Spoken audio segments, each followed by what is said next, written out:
Stephen, Cavan and Monaghan is a huge rivalry, and we think of Monaghan as very much an established Division 1 team at this stage. They've been there for a number of years, whereas Cavan, it's back to back relegations. Yet, if you go back to the Ulster Championship last year, Cavan beat Monaghan. So it's not beyond the realms of possibility to think that they couldn't go to Clonus and do it again. Yeah, Shane, historically in the championship, Monaghan have always had that result. They've always had one of those results in their locker. And I go back a number of years ago where they lost at home to Longford. Last year they lost against Cavan. The year before that, I think it was 2017, they were really fancied getting into play down in the athletic grounds. I think they were 7 or 8 points up at half time, and they ended up contriving to lose that game as well. Monaghan have always had a championship blip in their locker, but testament to them, their sustainability, Shane, to last and to survive in Division 1 for this length of time with the resources that they have. And I don't mean that patronisingly. Like, at the end of the day, statistics will show that Monaghan are one of the smallest counties in Ireland, and they're maximising their resources. They've got savage work done at underage level over the last number of years. They've got a great centre of excellence. They've got a really, really strong management team in this year with Banty, but he's surrounded himself with really good people, shrewd coaches like Conor Lavery, Peter Donnelly. And it's an interesting one, because Peter Donnelly is in with Monaghan now, and Peter Donnelly overseen the development in Cavan when they won 5 under-21 Ulster Championships back-to-back. And that's some record, Shane, when you consider it. And that's only a decade ago, because I know fine rightly, because I was in the end of one of those hammerings. I was actually coaching down under-21s at the time in 2010, and we played Cavan in Breffni Park. And I'll be honest with you here now, we got the trimming of our lives that night. Physically dominated all over the field, and we thought we had a half-decent team. And we were beat out the gate. And I remember going onto the field at the end and looking at this guy beside me, looking up at him. And I'm 6'2" myself, but I looked up at this monster beside me, and McEnaney, and I see he's still playing now in the middle of the field for them. But they had some fine footballers. And I'm just wondering to myself, like, is that a Cavan? Is that a generation that is now missed out? 5 under-21s back-to-back. Take that from, what is that, 2010? So you're looking at majority of those lads now between the ages of 24, 25 to 30, and you're thinking, have they underachieved? And you've got to be asking serious questions, Shane, over them. And now at the weekend, and it is very, very, very unfortunate, Division 2 was that tight that they could have been contesting promotion if results had went their way, but instead they were relegated. And unfortunately, I experienced the same thing myself with Carlow 2 years ago. On the last day, we were going in with a win, would have given you a distinct possibility of actually ending up promoted. And unfortunately, a defeat and results went the other way and you were relegated. And that's the beauty of the National League. Things are so tight, but I just think, Shane, from a psychological perspective, back-to-back relegations, in the manner in which they were relegated at the weekend, I think it's going to be extremely difficult for Cavan to lift themselves for this game. And I think that Monaghan surviving in the way that they did survive, albeit they drew with Meath, but me and you had this conversation about Meath before. Meath were improving. They were getting better. They had put up 18, 19 points against Dublin the week before. It was never going to be an easy game. My only concern for Monaghan going into this game is that I still feel they're heavily, heavily reliant on Conor McManus. Yeah, and I would imagine most people would agree with that. He scored 1-8 and just he just always seems to know the right thing to do with the ball, and it doesn't really matter what way he's facing the goal. He somehow has this ability to kick the ball and just it goes straight through every time, no matter what way he's facing. But just a final point on Cavan. And looking at the league table, so they were on 6 points along with Clare, who finished just above them and stayed safe.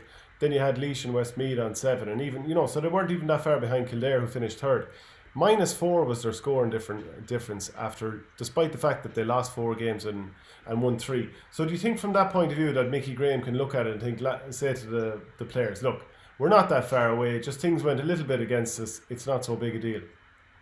Well, I watched the game, Shane, and on the day Cavan played Roscommon at the weekend there, Cavan had 10 different scores. That's a serious statistic. 10 different people scoring in the course of a game, and I think they only had 11 points or 12 points at the end of it, or maybe 13, I'm not sure, but they had 10 different scores. Now that on the flip side of that, I'd be focusing in on that. If I was a manager or a coach, I'd be saying, look, lads, we had a spread of 10 scores, we have threats from everywhere, blah, blah, blah. But at the same time, my only concern is that they don't have that marquee man, Shane. They don't have that real marquee figure that's going to hurt Monaghan, that's going to cause Monaghan real big problems. Like, where's your not 7, your not 8, your not 9 from a real marquee forward? And that's my only concern. Now, I've watching the game, and I would say Monaghan will probably pick up on this as well. I thought Cavan at times as well, from their own kickouts and from the opposition's kickouts, were quite naive. They let Roscommon get a couple of cheap kickouts away, which ultimately led to scores. On their own kickouts as well, and I don't blame Raymond Gallagher here either, because at the end of the day, there has to be movement in the opposition. There has to be movement in the field as well. It's a two-way process. It's not the goalkeeper's sole responsibility, but even not being able to retain your own kickouts at times, was causing them problems as well. So I think if Monaghan can see that and they sniff that weakness and they press the Cavan kick out, snuff out their options, get their couple of matchups right at the back, I can only really see one winner here, Shane, on the weekend. Yeah, like outside of Conor McManus, do you think we can actually, or should be demanding more from Conor McCarthy, David Garland, Stephen O'Hanlon, who look like real ball of energy, seem to be playing further away from goal at the weekend? Even Bannigan and Ryan McEnaney. Yeah, listen, Ryan McEnaney's a brilliant footballer, and so is Conor McCarthy, and both of them actually came off the bench against Carlow in the championship a number of years ago.